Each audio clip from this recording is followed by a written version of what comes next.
نور نظر قبلہ حضور داتا علی حجویری علیہ رحمہ پیر طریقت رہبر شریعت صوفی صفا قبلہ حضرت علامہ پیر مقصود احمد قادری صاحب جلوہ گر ہے انشاءاللہ آپ خطاب فرمائیں گے. محبت کے ساتھ جو لوگ تشریف لا رہے ہیں میں صمیم قلب کے ساتھ انجمن علماء مصطفیٰ کی طرف سے تمام بھٹی برادران کی طرف سے خیر مقدم کرتا ہوں. جی بسم اللہ. آپ جو پیچھے ہے بھائی احباب گزارش ہے کہ بلا پیر صاحب فرما رہے ہیں آگے تشریف لے آئیں. یہ جو پنڈال میں درمیان جگہ خالی ہے اس خلا کو پر کریں. جی بسم اللہ. آپ آگے آ جائیں گے تو انشاءاللہ تقریر شروع ہو جائے گی. بڑی مہربانی جو خلا اس کو پر کریں. اللہ پاک استعداد فرمایا آپ کو. بڑی مہربانی.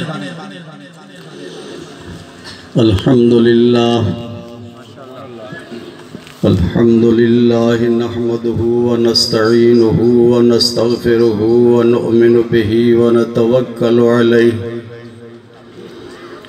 ونعوذ بالله من شرور أنفسنا ومن سيئات أعمالنا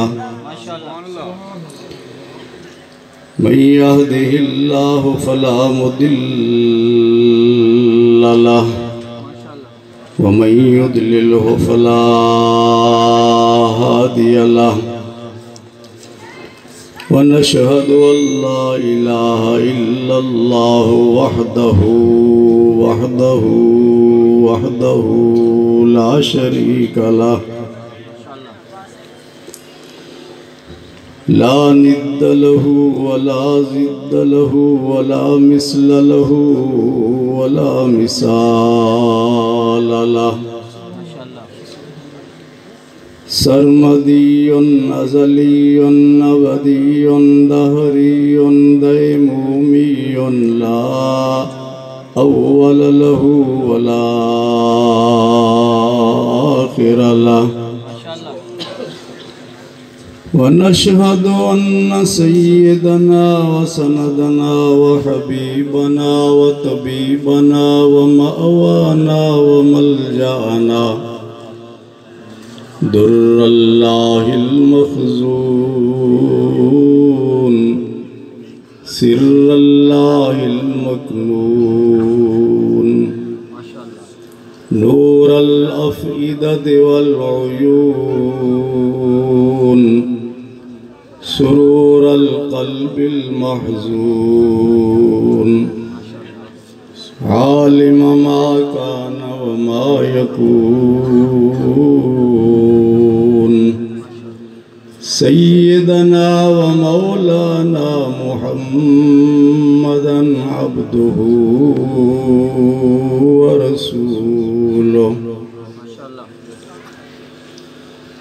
أما بعد فأعوذ بالله من الشيطان الرجيم بسم الله الرحمن الرحيم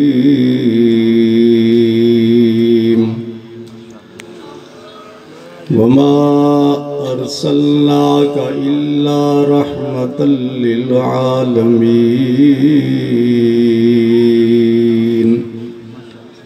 صدق الله مولانا العظيم وبلغنا رسوله النبي الأمين الكريم. انتہائی محبت کے ساتھ بلند آواز سے درود پاک.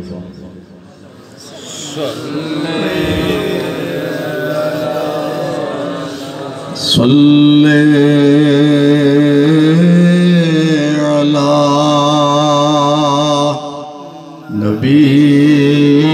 نبینا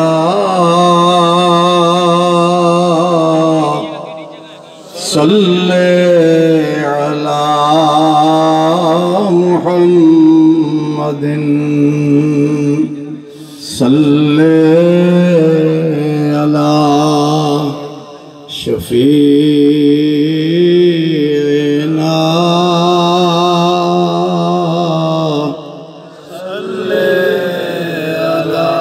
ماشاءاللہ ہزاروں کا مجمع ہے. درود شریف بلند آواز سے پڑھیں.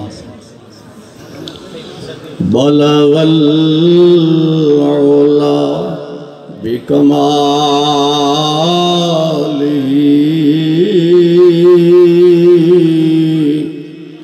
کشف الدجى بجماله حسنت جميع خصاله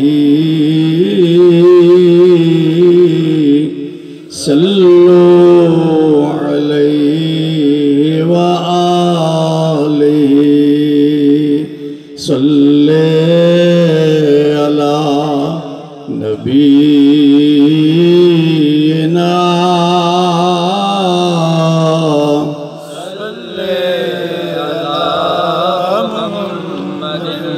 خسف القمر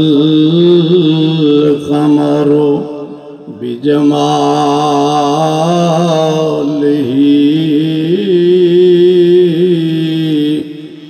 نطق الحجر بجلاله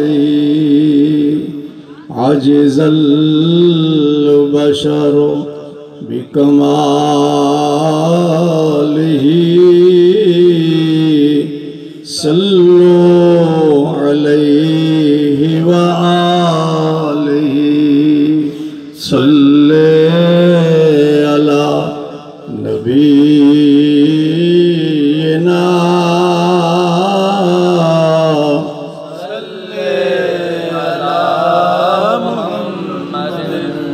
عرش پہ تازہ شیر چار فرش پہ ترفع دوم دھام کان جدھر لگائیے تیری داستان ہے صلی علی نبینا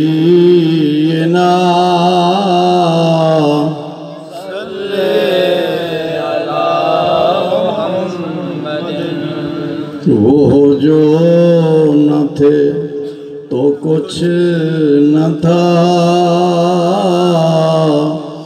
وہ جو نہ ہوں تو کچھ نہ ہو وہ جان ہے جہان کی جان ہے تو جہان ہے صلی علی نبینا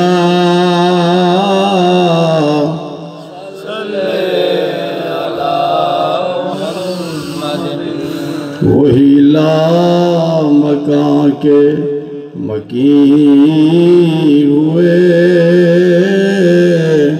سر عرش تخت نشین ہوئے وہ نبی ہیں جن کے ہیں یہ مکان وہ خدا ہے جس کا مکان نہیں صلی علی نبینا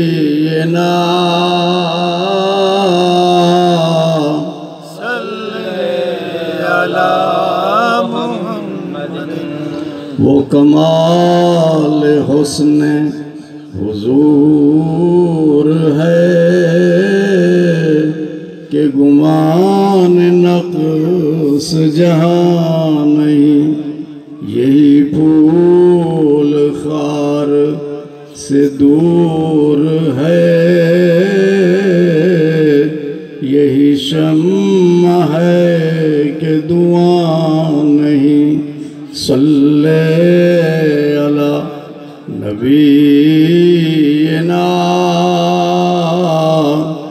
صلی علی محمد یا سیدی یا رسول اللہ کروں تیرے نام پہ جان فدا ایک جان تو کیا دو جہاں فدا دو جہاں سے بھی نہیں جی بھرا کروں کیا کروڑوں جہاں نہیں صلی علی نبینا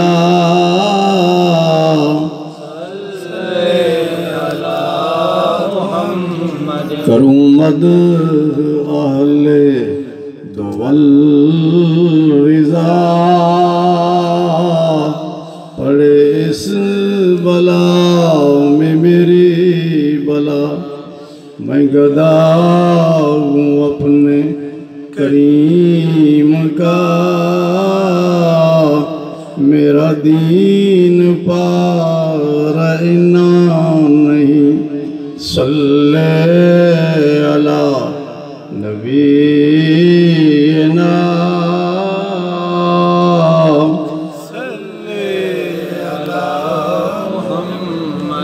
صلی علی شفیعنا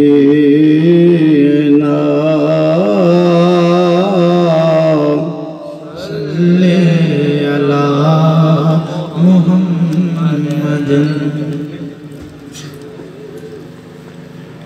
سب گلاس ہے. صدر گرامی قدر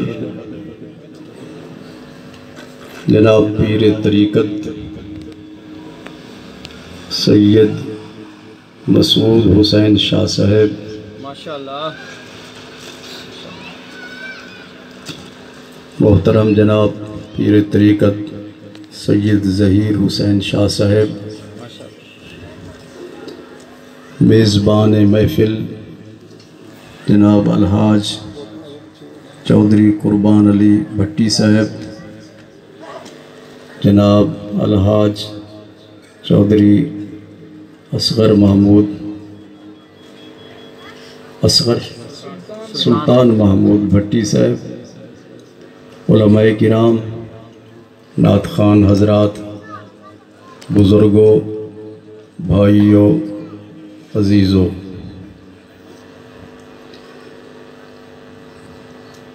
آج کی یہ روح پرور نورانی وجدانی پرکیف اور پرسوز محفل میلاد النبی صلی اللہ علیہ وسلم کے عنوان سے منعقد ہے. بھٹی برادران نے جناب الحاج قربان علی صاحب اور الحاج سلطان محمود صاحب کی سرپرستی میں اس کا اہتمام کیا ہے. اللہ تبارک و تعالی اس روح پرور محفل کو اپنی بارگاہ اقدس میں شرف قبولیت عطا فرمائے. آمین. میں حاجی صاحبان کو مبارکباد پیش کرتا ہوں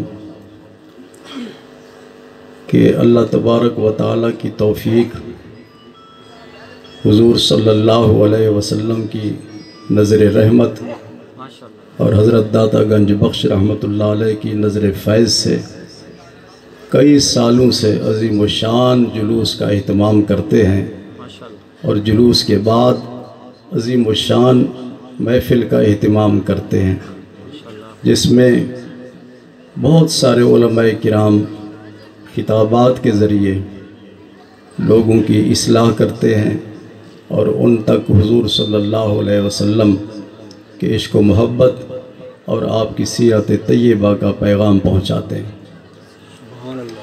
میری اس تقریر کا موضوع ہے رحمت للعالمین. ماشاءاللہ. حاجی سلطان محمود صاحب اور حاجی قربان صاحب میرے بڑے پرانے نمازی ہیں. ماشاءاللہ. داتا صاحب میں نے 22 سال تک جمعہ پڑھایا، ماشاءاللہ. اور یہ ہر جمعہ وہاں پہ تشریف لاتے تھے، خطاب سنتے تھے اور اس خطاب کو لوگوں تک پہنچاتے تھے.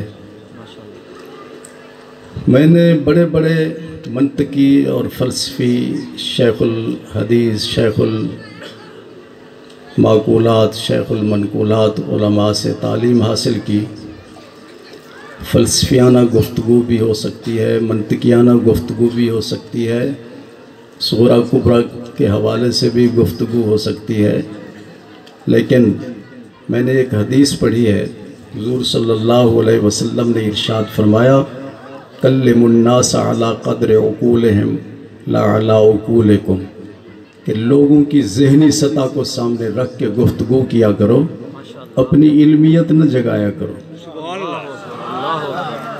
تو میری خواہش ہوتی تھی حضرت داتا صاحب کے ممبر سے جو پیغام جائے تو جتنے بھی لوگ میرے سامنے ہوتے تھے ہزاروں کی تعداد میں، کہ وہ سب لوگ میری بات کو اچھی طرح سمجھیں اور سمجھ کر لوگوں تک پہنچائیں۔ سبحان اللہ۔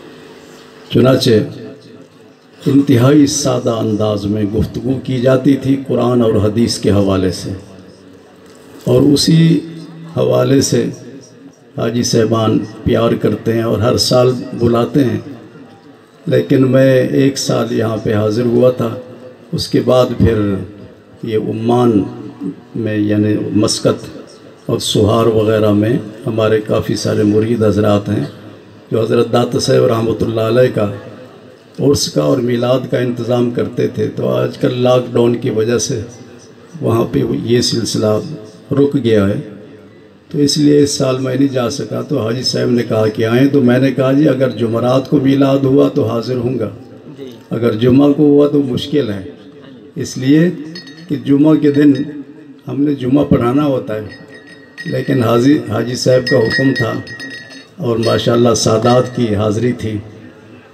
تو آل رسول کے دام غلام ہیں، اور یہ ہر وقت ہر دعا کے ساتھ یہ پڑھتے ہیں خدایا بحق کے بنی فاطمہ کہ برقول ایماں کنی خاتمہ، اگر دعوت امرت کنی ور قبول منو دست و دامان آل رسول۔ خطاب کا موضوع ہے رحمت للعالمین۔ اس کے لیے حاجی سلطان صاحب میری طرف دیکھیں، ادھر منہ کریں، تو میں نے قرآن مجید کی آیت پڑھی وما ارسلناک الا رحمت للعالمین۔ حاجی قربان صاحب شاید جلوس کی وجہ سے تھک گئے ہیں، تو اس موضوع پہ گفتگو سے پہلے ایک خاص بات آپ کے گوش گزار کرنا چاہتا ہوں۔ خاص طور پر میلاد کے ان دنوں میں اس قسم کی باتیں چلتی ہیں، تو اس لیے میں مناسب سمجھتا ہوں کہ اس خاص بات کو آپ تک پہنچا دوں۔ وہ بات یہ ہے کہ ہم میلاد کیوں مناتے ہیں؟ ماشاءاللہ جی حاجی صاحب، جی جی، ہم میلاد کیوں مناتے ہیں؟ کوئی مقصد تو ہونا چاہیے نا۔ آپ گھر بناتے ہیں تو کوئی نہ کوئی مقصد ہوتا ہے، کھیتی باڑی کرتے ہیں تو کوئی مقصد ہوتا ہے، جی دکان بناتے ہیں تو کوئی مقصد ہوتا ہے۔ ہم میلاد مناتے ہیں تو اس کی وجہ کیا ہے؟ میلاد کیوں مناتے ہیں؟ سبحان اللہ۔ سمجھ رہے ہیں بھائی بات؟ میلاد کیوں مناتے ہیں؟ ہر شخص آپ سے پوچھ سکتا ہے،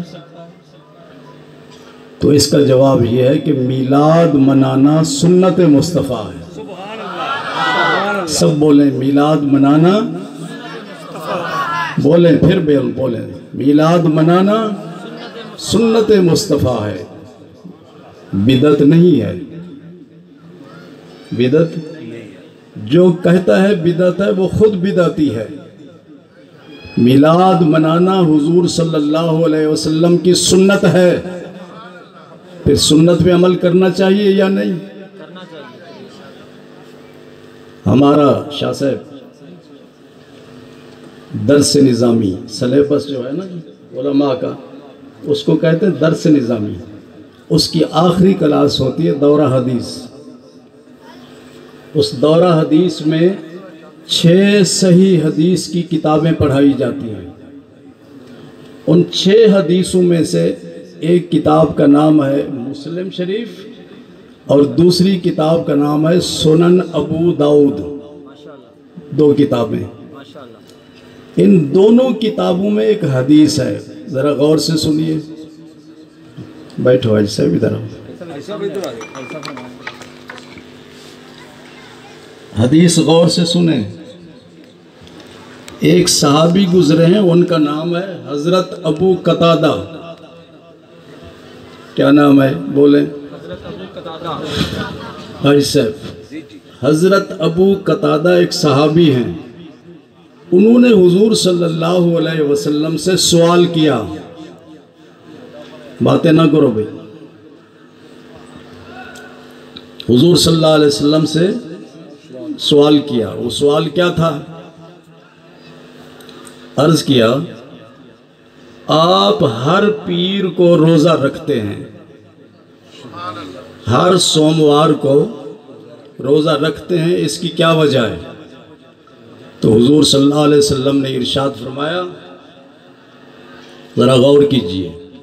ارشاد فرماتے فیہ ولدتو وفیہ بعثتو، پیر کے دن میرا میلاد ہوا اور پیر کے دن میں نے اپنی نبوت اور رسالت کا اعلان کیا. کیا فرمایا؟ پیر کے دن میرا میلاد ہوا اور پیر کے دن میں نے اپنی نبوت اور رسالت کا اعلان کیا، اس لیے میں روزہ رکھتا ہوں. پہلی امتوں میں یہ رواج تھا، جب اللہ ان کو کوئی نعمت عطا کرتا تھا تو اللہ تبارک و تعالیٰ کی اس نعمت کا شکر ادا کرنے کے لیے اس دن کا روزہ رکھتے تھے جس دن ان کو نعمت ملتی تھی. حضرت موسیٰ علیہ السلام اور ان کی قوم کو اللہ تعالیٰ نے فرعون سے اور اس کی قوم سے 10 محرم کو نجات عطا فرمائی. تو 10 محرم کو نجات ان کو ملی. تو 10 محرم کے دن حضرت موسیٰ علیہ السلام بھی روزہ رکھتے تھے اور ان کی امت بھی روزہ رکھتی تھی، کیونکہ اللہ نے ان کو اتنی بڑی نعمت عطا فرمائی. تو جب اللہ کسی قوم کو نعمت عطا فرماتا تھا تو وہ قوم اور اس کے نبی اور رسول اس دن کا روزہ رکھتے تھے. اور ساری کائنات کی نعمتوں میں سب سے بڑی نعمت حضور صلی اللہ علیہ وسلم کی ذات پاک ہے. انسان کا پورا جسم نعمت الہی ہے. آنکھ بھی نعمت ہے، کان بھی نعمت ہے، زبان بھی نعمت ہے، دانت بھی نعمت ہے، ہاتھ بھی نعمت ہے، پاؤں بھی نعمت ہے، دل بھی نعمت ہے یا نہیں ہے؟ یہ ساری نعمتیں جو آپ دیکھ رہے ہیں، چاند بھی نعمت ہے، سورج بھی نعمت ہے، دھوپ بھی نعمت ہے، ہوا بھی نعمت ہے، پانی بھی نعمت ہے. کائنات کے اندر جتنی بھی نعمتیں ہیں ان تمام نعمتوں میں سب سے بڑی نعمت حضور صلی اللہ علیہ وسلم کی ذات پاک ہے. نعرہ تکبیر، نعرہ رسالت، نعرہ حیدری. اس نعمت کا شکر ادا کرنے کے لیے آقا کریم صلی اللہ علیہ وسلم نے ارشاد فرمایا کہ پیر کے دن میرا میلاد ہوا اور پیر کے دن میں نے اپنی نبوت رسالت کا اعلان کیا، اس لیے میں روزہ رکھتا ہوں. تو حضور صلی اللہ علیہ وسلم نے اپنا میلاد خود منایا. ہم تو سال کے بعد میلاد مناتے ہیں اور حضور صلی اللہ علیہ وسلم اپنا میلاد ہر ہفتے میں پیر کے دن روزہ رکھ کر مناتے تھے. تو آپ خود بتائیں یہ میلاد منانا سنت ہوا یا بدعت ہوا؟ بحث کرنے کی کسی کے ساتھ ضرورت نہیں ہے. پوچھے کہ تم کیوں میلاد مناتے ہو تو جواب دے دے کہ یہ سنت مصطفیٰ ہے. کیا ہے؟ سنت مصطفیٰ صلی اللہ علیہ وسلم. اور دوسرا فائدہ اس کا یہ ہے، علامہ قسطلانی ارشاد فرماتے ہیں، علامہ ابن الجوزی ارشاد فرماتے ہیں، علامہ سخاوی ارشاد فرماتے ہیں، ہم نے تجربہ کیا ہے ہاں جی جس جگہ پہ میلاد شریف کی محفل ہو پورا سال اسی جگہ پر اللہ تعالیٰ کی رحمت نازل ہوتی رہتی ہے. اور ارشاد فرمایا اس محفل کا تیسرا میلاد کا فائدہ یہ ہے، جس جگہ محفل میلاد ہو پورا سال اس جگہ کو اللہ تعالیٰ امن اور سلامتی عطا فرماتا ہے. بد امنی نہیں ہوتی، انتشار نہیں ہوتا، اس جگہ پہ فساد نہیں ہوتا. اور چوتھا اس کا فائدہ یہ ہے، جو لوگ میلاد شریف پر خرچ کرتے ہیں تو اللہ تبارک و تعالیٰ ان کے وسائل آمدن میں برکت فرماتا ہے۔ اور اس کا 5واں فائدہ یہ ہے، جو میلاد مناتا ہے اللہ تبارک و تعالیٰ اس کا خاتمہ ایمان پر فرماتا ہے۔ اور اس کا 6واں فائدہ یہ ہے کہ جو شخص میلاد مناتا ہے تو رب کائنات اسے قبر کے عذاب سے نجات عطا فرماتا ہے۔ آپ چاہتے ہیں کہ اللہ قبر کے عذاب سے نجات عطا فرمائے؟ چاہتے ہو یا نہیں؟ رزق میں برکت چاہتے ہو یا نہیں؟ امن چاہتے ہو یا نہیں؟ رحمت چاہتے ہو یا نہیں؟ خاتمہ بالخیر چاہتے ہو یا نہیں؟ اگر آپ چاہتے ہیں تو میلاد منائیں اور سرکار مدینہ صلی اللہ علیہ وسلم کی بارگاہ اقدس میں نظر عقیدت پیش کریں۔ حضور صلی اللہ علیہ وسلم کا چچا تھا، اس کا نام تھا ابو لہب۔ ہاں جی اس کا نام کیا تھا؟ ابو لہب تھا۔ آپ کا چچا، حضور صلی اللہ علیہ وسلم کی ولادت کا وقت قریب آیا۔ ولادت کا وقت جی چھوڑ دیں۔ ولادت کا وقت قریب آیا۔ ابو لہب نے اپنی لونڈی سویبہ سے کہا، اس کا نام سویبہ، صوبیہ نہیں سویبہ، سویبہ سے کہا کہ میرے بھائی کے گھر بچہ پیدا ہونے والا ہے، تم جاؤ ان کی خدمت کرو۔ وہ سویبہ حضرت آمنہ رضی اللہ تعالیٰ عنہ کی بارگاہ میں حاضر ہوئی اور خدمت کرنی شروع کر دی۔ جب حضور صلی اللہ علیہ وسلم کی ولادت ہوئی اور وہ کہتی ہیں کہ ولادت کے وقت حضور صلی اللہ علیہ وسلم کا سب سے سر مبارک زمین پہ آ اور آپ نے دعا کی، اللہم اغفر لامتی، یا اللہ میری امت کو بخش دے۔ سویبہ ابو لہب کے پاس جاتی ہے، ابو لہب سے کہا کہ میں تجھے خوشخبری دے رہی ہوں کہ تیرے بھائی کے گھر میں بیٹا پیدا ہوا ہے۔ ابو لہب نے اپنی اس انگلی کو اٹھاتے ہوئے کہا، انت عتیقۃ منی، جاؤ میں نے تجھے آزاد کر دیا۔ اپنے بھتیجے کے میلاد کی خوشی میں ابو لہب نے حضور صلی اللہ علیہ وسلم کی خدمت کرنے والی سویبہ کو آزاد کر دیا۔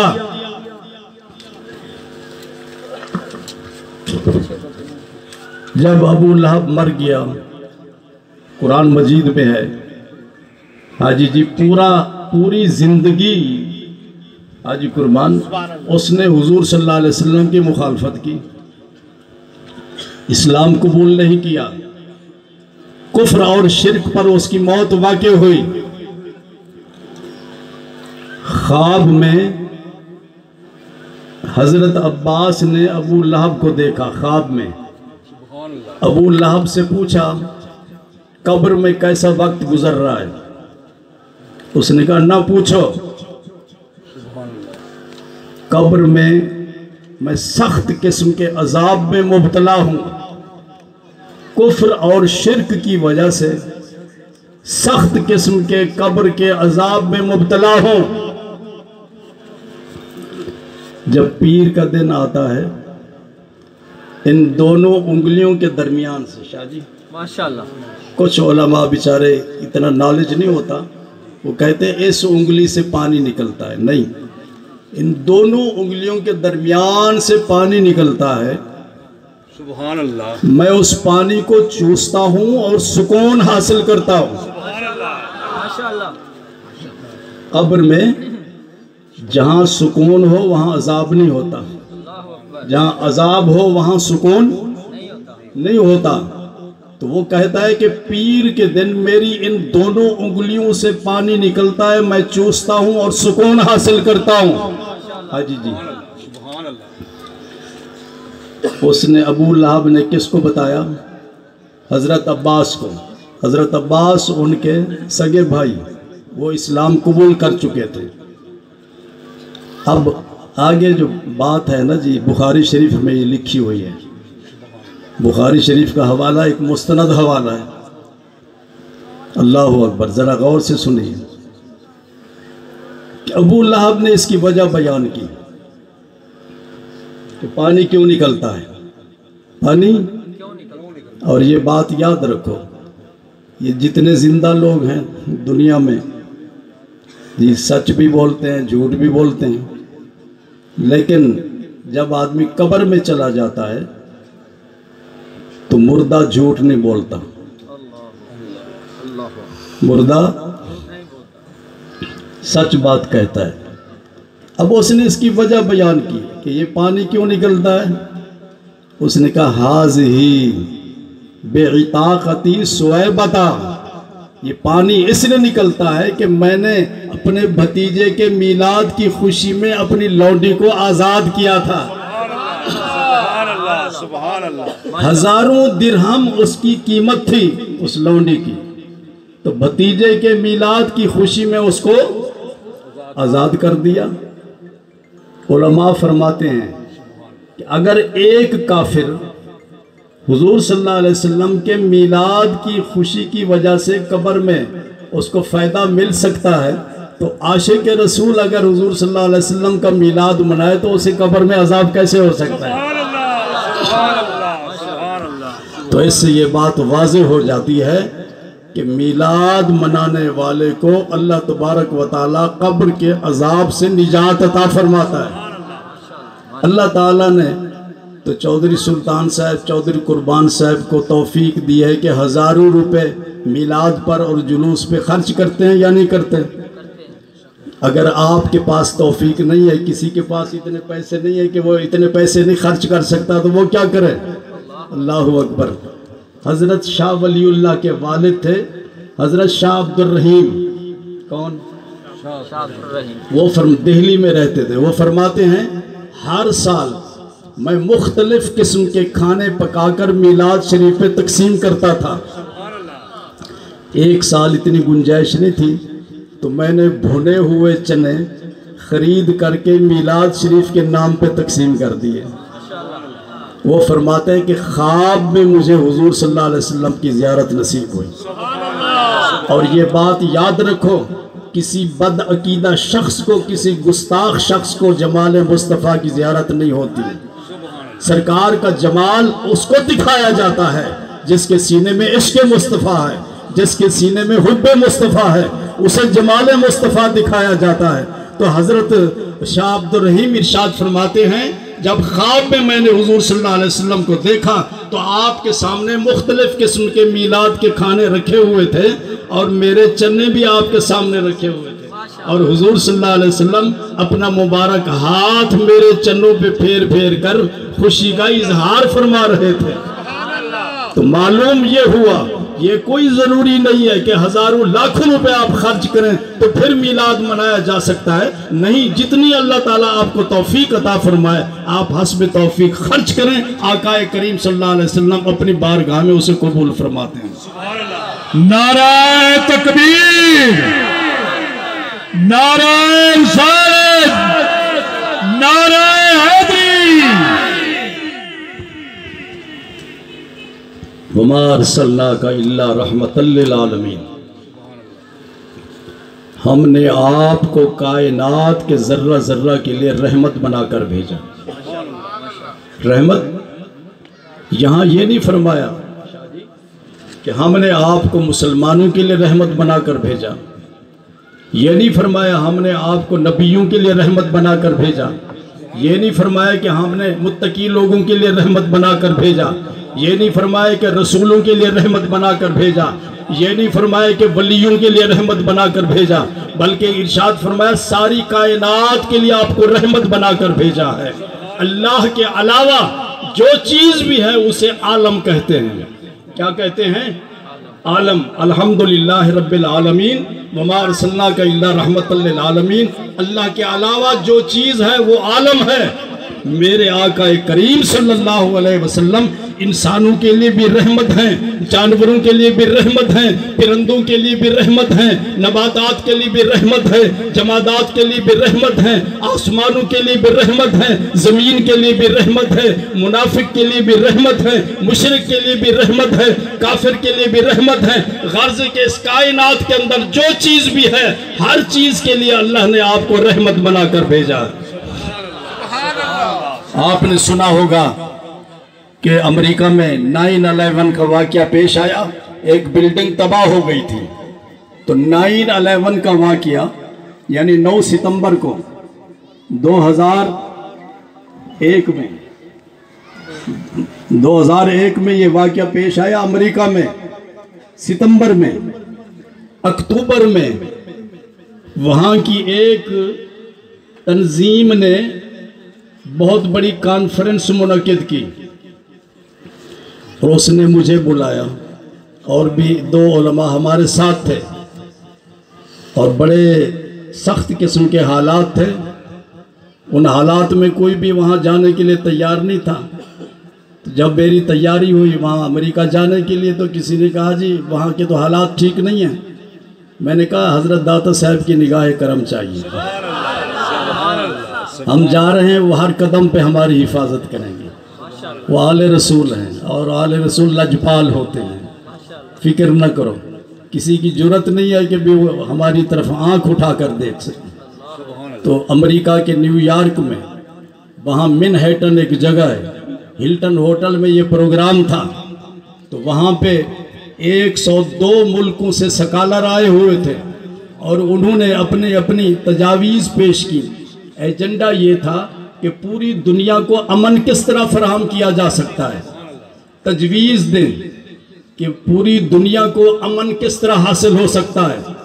تو بڑے بڑے لوگوں نے اپنی کسی نے 200 صفحے لکھے، کسی نے 100 صفحہ، کسی نے 150 صفحہ اپنی تجویزیں پیش کی.